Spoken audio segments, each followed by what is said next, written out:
Ever seen pork brain in a soup? Or an egg with an inky black color? How about street-served animal offal? And then there's balut, one of Vietnam's most iconic dishes. Crack it open, and there's a baby duck waiting inside.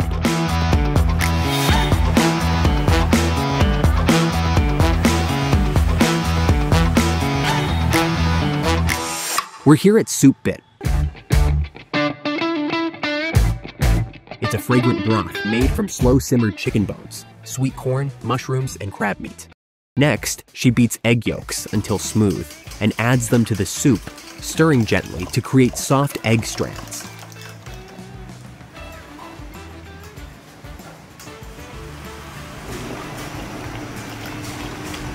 Then, she mixes a thickener with tapioca starch. This is mixed into the soup to bulk it up into the thick, velvety dish that it's known for.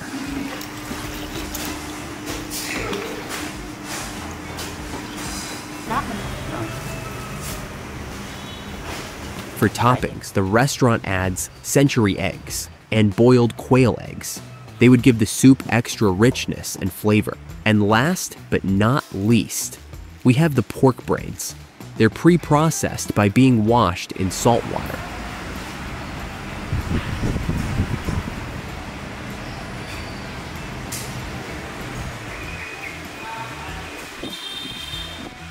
Once the soup is cooked, it's brought out to the front to simmer.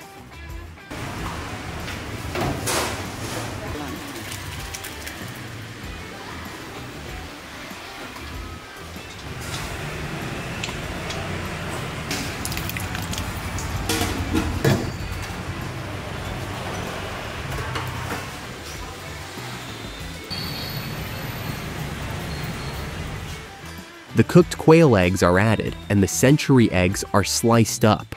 A fresh bowl consists of both kinds of eggs, some parsley, drizzles of fish sauce, and fresh pepper. The pork brains, which have been left to simmer for a while, are added as the centerpiece of the soup.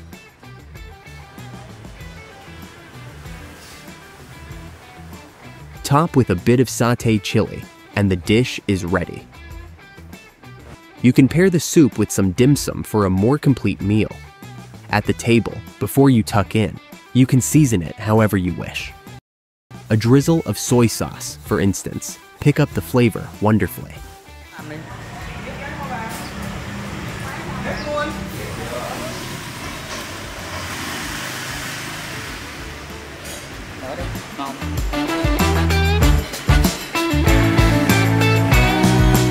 Pha Lau is a popular dish made from tripe, tongue, ears, and stomach from animals like pigs, cows, and even ducks. This is Miss Min. She will show us how to make this internal organ food step by step. Once we got home from the market, Mrs. Min went straight to work washing and preparing the just-bought ingredients. First are the fresh cucumbers. Then come the tripes themselves. The intestines are cut into shorter, bite-sized lengths. Then they're dropped into a bucket of clean water to soak.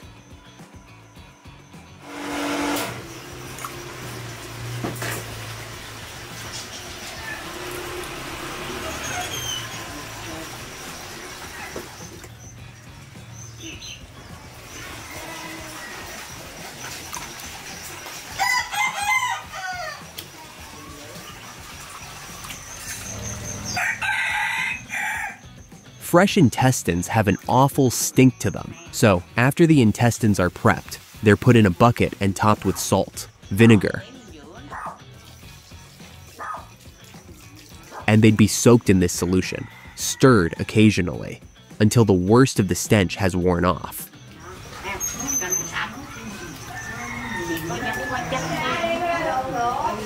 For the marinade, Mrs. Min uses sugar, MSG, freshly ground pepper, a bit of food coloring for a nice color, then fish sauce.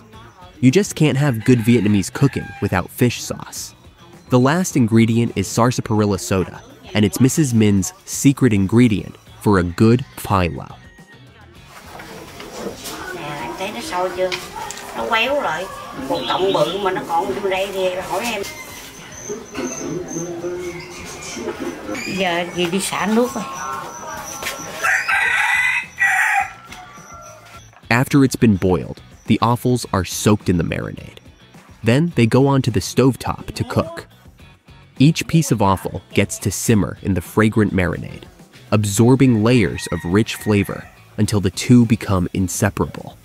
This is the final article, fragrant and intensely flavored. The marinade gives the chewy offal a vanilla, almost licorice-like undertone. Nước này là xá xị với rượu với bột ngọt luôn nè, đó. Phải ăn không có chết, cho nó chín đều á, chứ đâu phải để nó vậy đâu nè. Đó. Ở dưới đây nó có gừng, có tỏi cái này, dưới đây nó thơm. Này đó, trong đây là nước gừng, thơm lắm nè, anh ngửi đi, chắc là thơm. Đầu chị múc qua nấu, bỏ ra đây, ai mua qua nấu chị bán.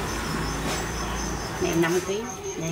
Hết rồi nha cô, con. Nè, để dành mà ăn kệ, nè, cho em luôn. Cắt gian vậy nè. Rồi, không, này có. Mình để qua đây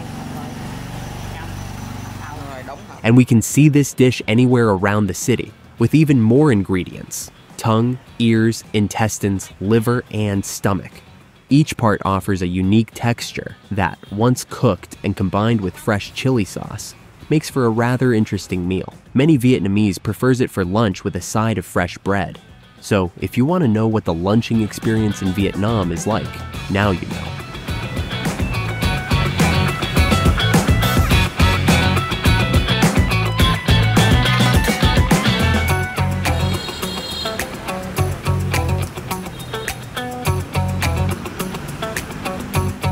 And last up, we've got balut, or trung vịt lon. This isn't your ordinary egg, it's a fertilized duck egg, boiled and served with herbs and sauce, a favorite among street foods in Vietnam. We're here in District 3, where this little hole-in-the-wall joint has been serving up baluts for over 15 years. A popular style of enjoying baluts is in bowls like these. The baluts are cooked together with a sauce with tamarind as the key ingredient. Having a nice tang to it and a touch of fruity sweetness, the depth of flavor that comes out of these bowls is incredible.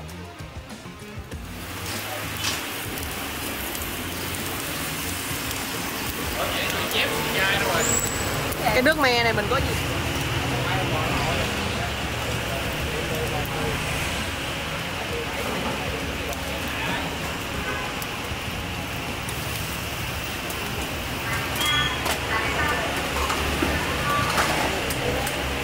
Another way to serve baluts is fresh off the boil. Cooking them is as simple as buying a clutch of specially produced balut eggs, then boil it in a pot of hot water for about 15 minutes. You simply eat them as they are, with a bit of Vietnamese coriander, with some salt and pepper or sliced chili for dipping.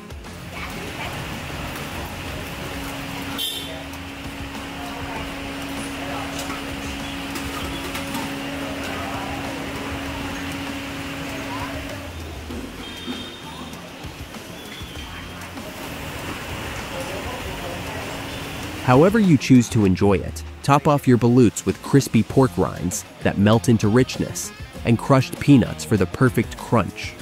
Make some lime salt for dipping, crack open a fresh egg, and tuck in.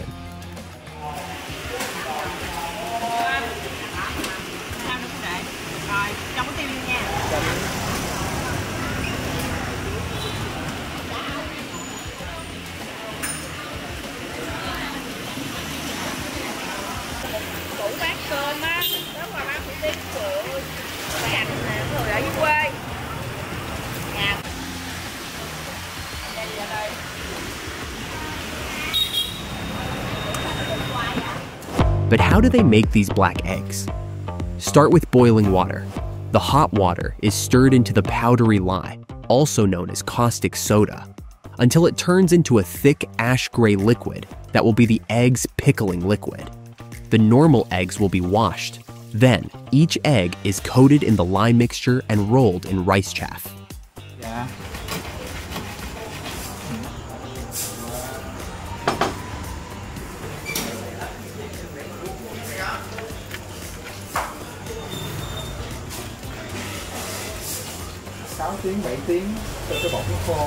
Another kind of coating they can use is rice husk ash powder.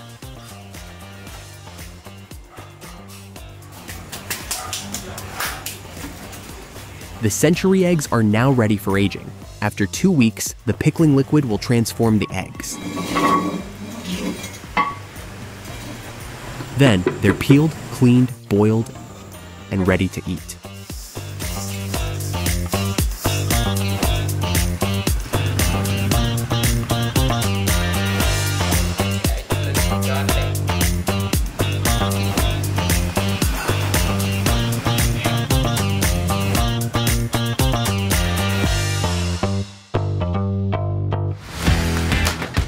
Concluding our South Vietnam exotic food tour, here's one thing we want to make clear. These dishes are more than just shock value on a plate. They represent a culture that values resourcefulness, respects every part of an animal, and isn't afraid to challenge conventional notions of what's edible. From the fertilized duck egg of Balut to the organ medley of Pha Lau and the surprisingly delicate pork brain soup, each dish tells a story of tradition, survival, and culinary creativity. So the next time you find yourself in the vibrant streets of Ho Chi Minh City, why not step out of your comfort zone? You might just discover that the most exotic foods can also be the most rewarding culinary experiences.